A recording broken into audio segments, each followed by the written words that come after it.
everything ready. Bigger. We're in the bus tour. Edinburgh, yeah. Bus tour. This is the green tour. This is the green tour. Yeah, I got the ferry park. Oh, look, all the seats are green. Yeah. So I think we're pulling out. So I'm going to say an official good afternoon. Now my name is Ricky. I'm your tour guide today. Our driver today, not Bingo, it's Gary. Very quick health and safety. Pretty much goes this way. So health and safety goes. Well, he wrote books about Scotland and people were reading them, and he created a genre, not just about Scotland, he created the genre of Scotland.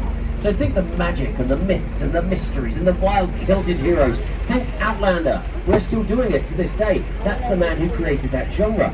People were reading these books going, wow, Scotland sounds amazing, gotta go. The tourists started coming, they've never left yet.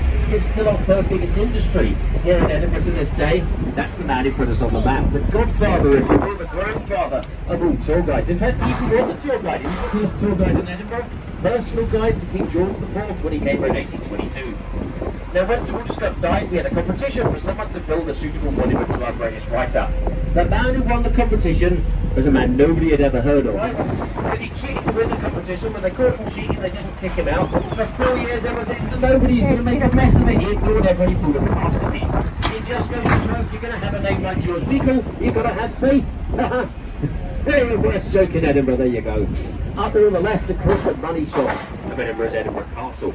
Now, in really boring terms, that there is a UNESCO World Heritage Site. What that means in real terms, it's a modern wonder of the world. That, of course, is not in the original 7, but that still puts it in the same category as the Taj Mahal or the Great Wall of China, or indeed the Fourth Bridge. Now, it sits on a volcano with a really original name of Castle Rock. We're not quite traditional with names sometimes. It's the most consistently inhabited site in the UK. People have been up there at least 3,000 years. 2,000 years ago, the Romans came here. They found a tribe living up there called the Voltidini. They had a slightly more original name for that rock. They called it Edin. Eventually, they put a fortress on top. It became Dun Edin. Dun is a ancient Gaelic word for fortress. Dunedin became the name of the city that grew up around it until we became a royal borough of Berg. Edinburgh was born, but Edinburghers can't say Edinburgh. We say Edinburgh. That's how you say it. Now, just over there on the left through the trees is a church, St Cuthbert's Church, the oldest Christian site in all of Edinburgh. Dates from at least 700 AD. Now, a few American connections. It's got things. This is the 1930s. Cougars don't exist then, you know. Oh, great. She's obviously still a bit cuckoo. We're going to go down, try and get her to say something funny, try and create a scandal. They came and they got her on the door. Just as she was going in, they said, why are you marrying this boy that nobody's ever heard of? She said, well, he's an archaeologist. And they said, so what? She said, it turns out the place to learn to be a doctor. We have that top medical school, you've been taught by the top professionals in the world. They put a body on the slab, open it up, everyone will be looking for gummy bits and everything else. Show us all how the human body worked. But you see, there was a problem. We could only use the bodies of hanged criminals. We weren't hanging enough criminals. We needed a loophole in the law, and we found one. A dead body doesn't belong to anyone. If his company always had high hopes for him. Were the night watchmen successful? Not always, in fact. You see, a resurrection man could get, depending on the freshness of the body, anything up to like a month's wages for a single body at Edinburgh's premier concert venue. Now, when I say premier concert venue, I mean, like, if you're, I don't know, Eminem or the Rolling Stones or something like that, you go and play Murrayfield Stadium. But if you're the kind of act people want to listen to, not just sing along with, you know, this is the kind of place you come to. So if you're the Royal Philharmonic Orchestra, you're Andrea Bocelli, Paloma Faith, I've seen her a couple of times, Dionne Warwick played it last week, Bella the Monk before, you get the idea. This is the kind of place you go. It's got a seating capacity of 2,200. It's considered acoustically perfect. I question that because it also housed the 1972 Eurovision Song Contest. Nothing sounds good there. Luxembourg won it, no one remembers the song.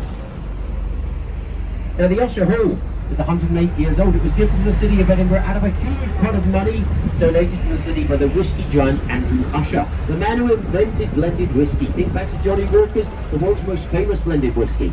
But the first ever commercial.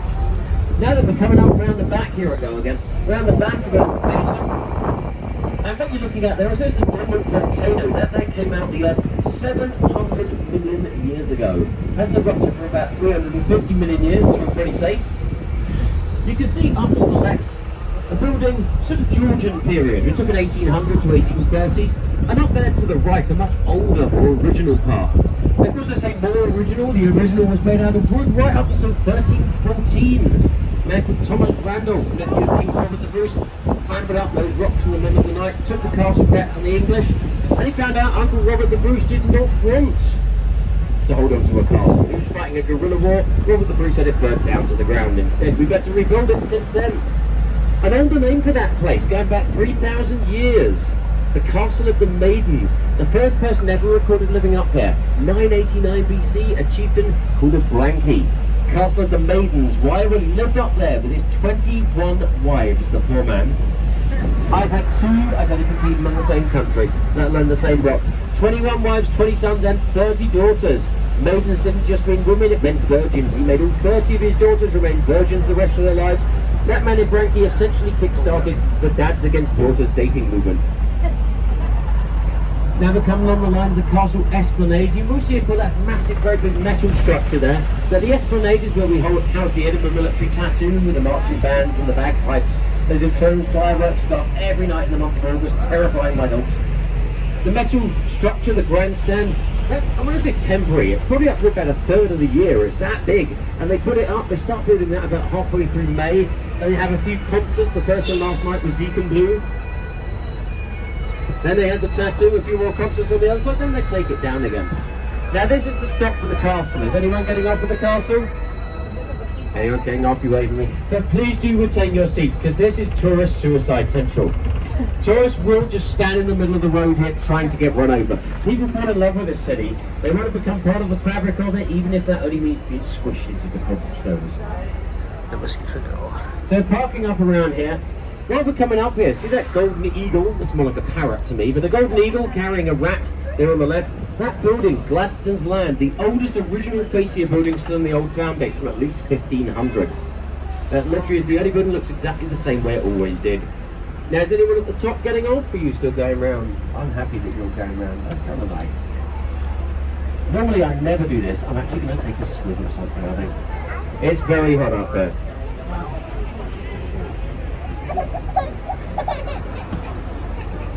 Hey guys, okay.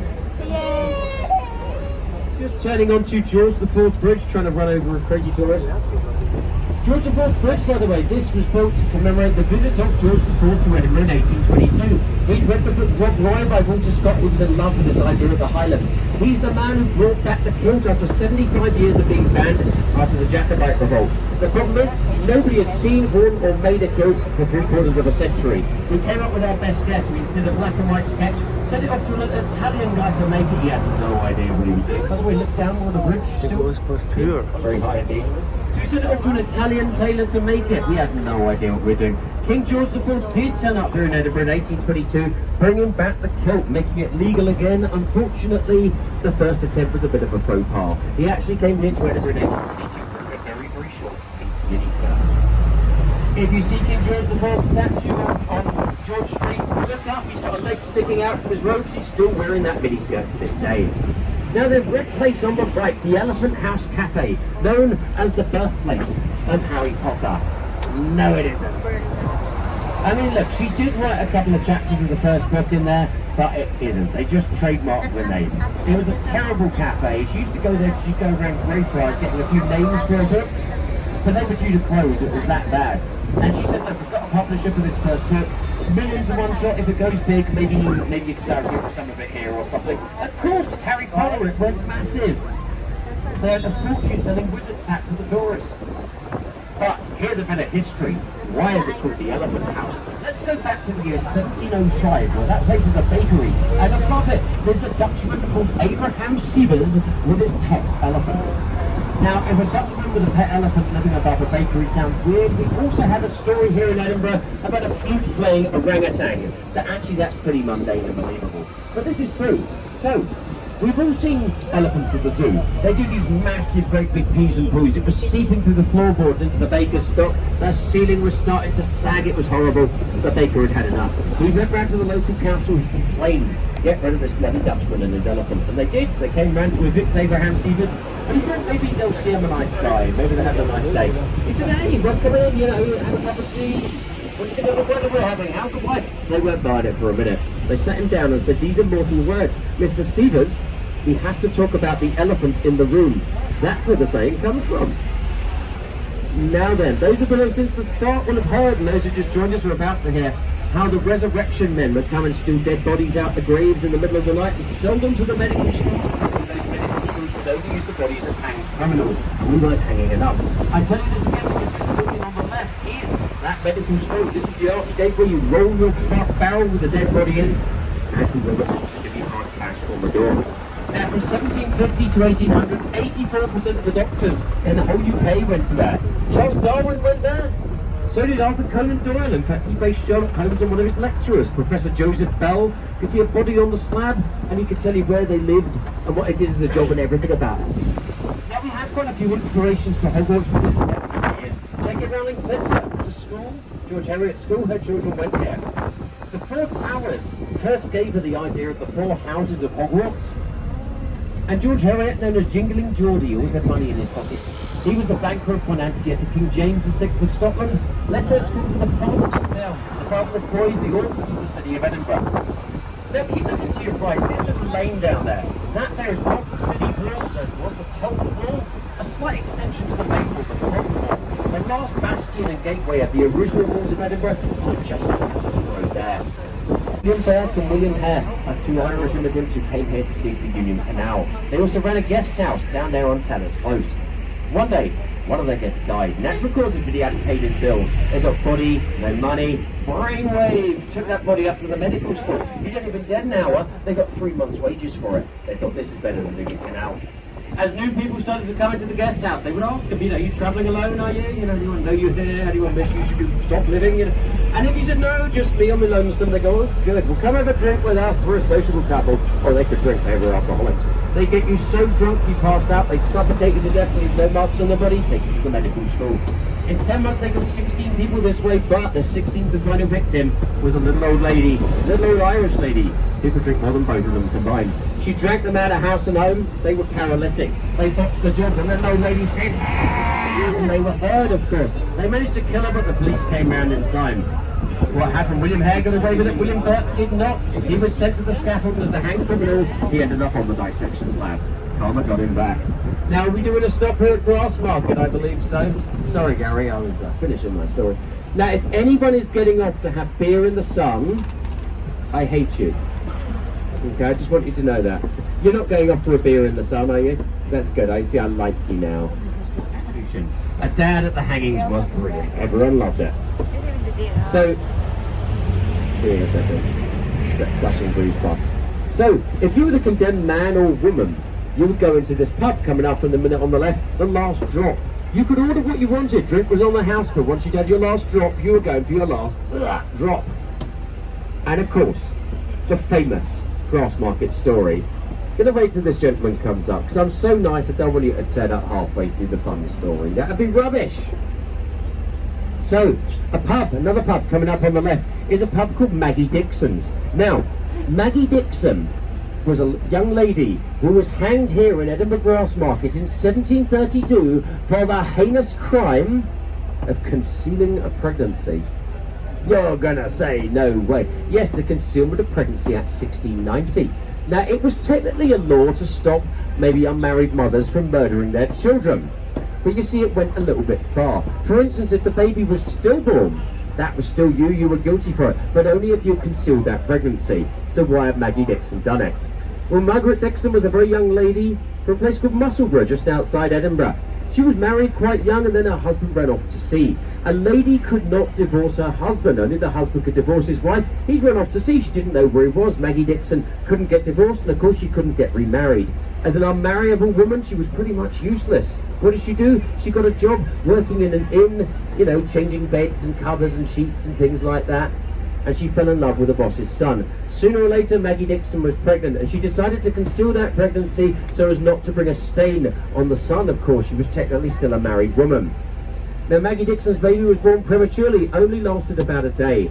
She knew what the punishment would be. She was going to go and throw that baby into the River Esk, but she couldn't bring herself to do it. She laid the baby down in the long grass beside the river, and off she went. after Maggie Dixon was seen, the baby was found and her name was put into the frame. Maggie Dixon was arrested and dragged here through the cheering crowds into Edinburgh Grassmarket, put up there on that stand with a noose around her neck and that stool kicked away. The rope put into her neck, Maggie Dixon was kicking away, the crowd was cheering and laughing. Maggie Dixon went still. She dangled there for 40 minutes. She was pronounced dead, she was cut down, put in a coffin on the back of a cart, sent on her way to the Paupers Cemetery at Portobello.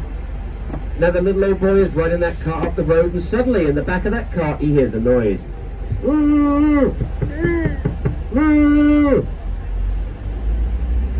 Now he stopped the cart, opened the coffin. Of course there inside the coffin is Maggie Dixon. She's still alive.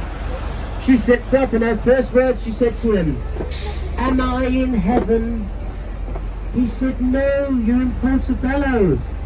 She said, "What happens now?"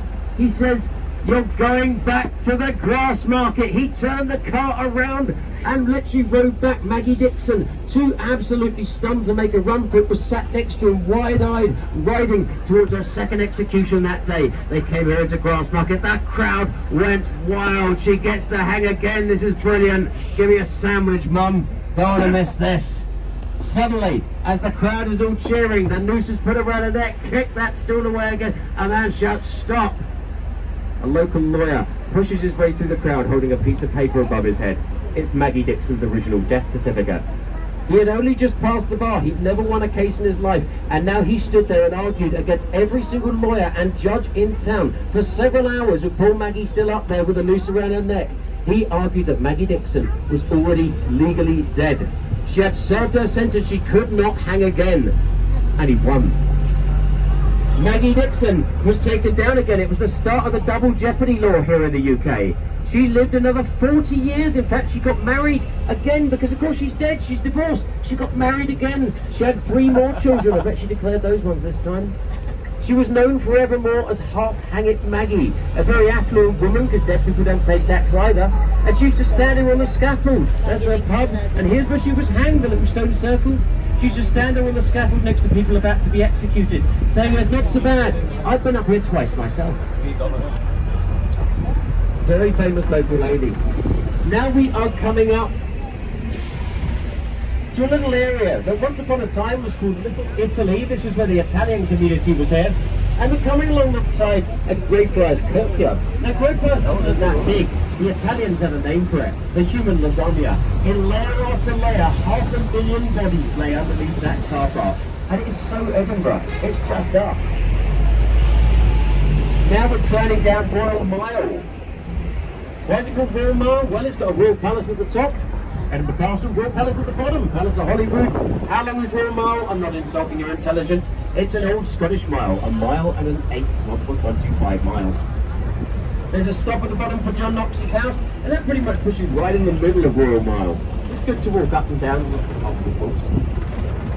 By the way, a book was found recently in the National Library, and it was a book listing, so this was the, shall we say, our red light district in medieval times, a book of the 66 ladies whose affections could be rented for a short period of time was here, and they were scored. It scored them on things like, technique and general look and age and teeth, like some or none, and it used descriptions of them, but they were trying to be nice, not misogynistic.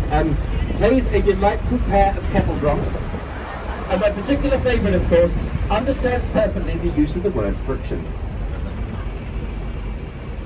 Now then, we are nearly out of what was once the old city. Once we're over these traffic lights and the city walls. Now look at this pub down here to the right. Very old pub, originally named the World's End. We've just crossed out of what was once the Netherbow Gate, a toll gate. You have to pay money to get out of Edinburgh and back in. The poor people could never ever afford to leave Edinburgh. 55,000 people, only about 3 toilets by the way, in this tiny little area. So if you could never afford to leave the city, but you could afford the price of a pint, you could go to that pub, the World's End. That would be the end of the world as far as you're concerned.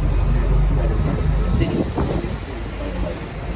now we're coming down towards Holyrood. What is Holyrood? It's the Holy Rood, the cross of Christ, which is the year 1128. This Brooklyn at the bottom, King David I is out here hunting on a Sunday. You can't on a Sunday, it's God's day. He should know better. His mum was a saint.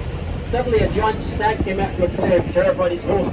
David I was thrown to the floor, the stag towered over him, and between the antlers he saw a vision of the HOLYROOD, the cross of Christ. You can see it up there to the left, the golden stag's head on top of the church, with the HOLYROOD between it. That's exactly what he saw. He realised this was God admonishing him for hunting on a Sunday. The stag went back into the clearing, and David I resolved there and then to build an abbey at the exact place he's seen the stag, the Abbey of HOLYROOD, of the HOLYROOD of the cross. And there is, of course, this happens everywhere, I'm sure, the ghostly bagpiper. There's always going to be a ghostly bagpiper. There was a tunnel that was found down there at the Palace of Holyrood. People believed it might have gone up to underneath the castle. It was very small and narrow. They got a 13-year-old bagpiper and his little Jack Russell to go under the ground playing the bagpipes. Everyone would follow them. The bagpipe music stopped. No one ever found that little boy since. They still say you can hear his bagpipes playing on it. Now there's a stop coming up here for the Palace of Holyrood. Anyone getting off? By the way, my colleague Andy. So for those who just joined us, by the way, my name is Ricky. How do you get up to this bus? You have to say this man here, who looks like very much like Harry Kane, by the way, of Tottenham. Doing an exhibition right now. Putting over the top pretty ugly. It was designed, you know where we're going, didn't you? By a Catalan architect in 1997 by the name of Enrique Morales. What do you think happened to Enrique? He died, didn't he? His wife had to finish it off. If Enrique had come on my tour, he'd still be alive to this day. Now then, we do go around here a couple of times, and up in front of us, here we go, now we're going horizontal again, up in front of us, Salisbury Crags. Now, Rome likes to say that they are the city built on 7 hills, and they are, I've been there, but so is Edinburgh, but our hills are volcanoes, and that there is one of them. Now, Salisbury Crags used to be quite a bit bigger than it is today. In fact, we used to illegally quarry it and sell the stone down to the City of London. If you've never been up there, but you've been to the City of London, you have been round there in a roundabout way. The paving stone to the City of London are made out of salt bricks. Now look to your right, see this cute little castle-looking building? I say castle-looking building, it's not a castle at all. It looks like it should be. It's a fascia around what was once in the Victorian era in the mid-1800s. A quite nasty, smelly old brewery. And then we've got the fun story. You see, the factual story is probably one of the greatest people of the Enlightenment. Adam Smith, the father of economics, is here out in the graveyard. But let's tell you a fun story about a man, a struggling author called Charles Dickens, who went to pay his respects one night at the grave of Adam Smith. It was getting on for dark.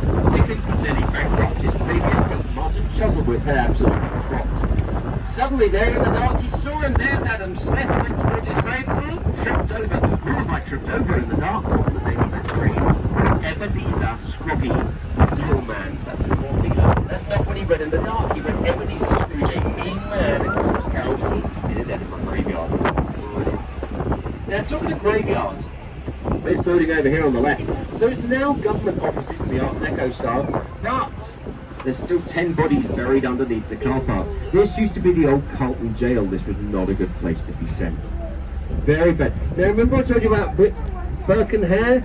This is where old Hare ended up. He didn't get hanged. He thought he got away with it. He only got a few months sentence, but by the time he come out, an angry mob was waiting for him on the doorstep. In fact, they beat him half to death. They gouged out his eyeballs, and William Hare was last seen as a blind beggar on the streets of London. Yes, that's not what I meant. Cliff, thank you very much. That's what you call a man. What do you call a man with no legs, no arms and no legs, floating in up and down in the sea? Oh, there you go. Man with a spade in his head. Man without a spade in his head. You're too good at this.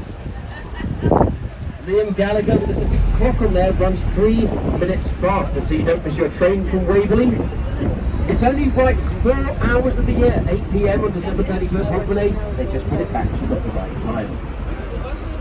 Waverley steps down here to the left. Wonderful old Edinburgh joke. Ladies, it's very windy. Lady comes up, Edinburgh Waverley steps, the wind hits her. There's a flash of her knickers, a man stands there looking. She goes, "Hello, you sir." You're looking at me. He said, "I'm terribly sorry to disturb you." He said, "I noticed something wrong." She said, "What's wrong?" He said, "You're wearing the same pair as you were yesterday." Now we're coming past Waverley Station. Waverley's the only station in the world named after a book, or a series of books. 26 of them. The Waverley novels with a man on the Gothic rocket up here, Sir Walter Scott. Now Walter Scott here was a lawyer. He didn't want people to also know he was a novelist. He said like something a woman might do. He thought people wouldn't take him seriously. So he wrote his books anonymously under this name, Waverley. Why? Well, the Waverley Pen Company of Edinburgh was right there. Now, the Waverley Pen Company did the best, most expensive pen in the world. It was made a bit of a complaint. What did they complain about? They said, look, you've got to be dead several hundred years to get into that one at the back. We want our own one. We're still alive. We want to be represented. So they got, literally, a museum of modern and contemporary art, which it still is to this day. Now, I admit I'm a Philistine. I'm not very good. This little road here to the left, an artificial road to the pound. Where is the world's biggest electric blanket? Underneath that road there. It's 35 kilometres long, rolls up like a lasagna. It is there to stop the mountain from icing up in the winter, so you don't slide down to there. Only in Edinburgh do you see that? That serves every Georgian house in Edinburgh gets to look like a mini Edinburgh castle. Now that we have, so number 6 here is Bute House on the left. That's our 10 Downing Street, if you will, official residence of our First Minister. If you went back the way, so that's number 6. Number 7 with the blue door is the Georgian House, a living museum of Georgiana. Number 8, home of Lord Lister, the man who invented sterilisation of medical equipment. Ever washed your mouth out with Listerine? That's the man who's named after. Number 9. That's the home of a lady called Catherine Sinclair. Today it's pretty much dead without that woman, Catherine Sinclair. When? I know she died in 1860. I will tell you the final most interesting thing about Catherine Sinclair. Her most famous book is called Holiday House.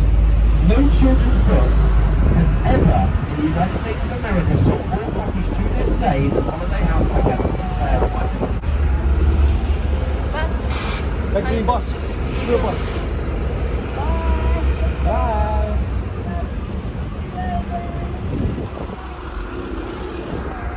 Have fun. Is that good fun? How much was that? About an hour? Over an hour's worth of tour in Edinburgh. Wow, 27 degrees minus. Ooh. Take it in, everybody. Hey, everybody. Yeah. You need to ano muna dati. All the way down. Can I see you with Mama? Shake, shake, shake. No.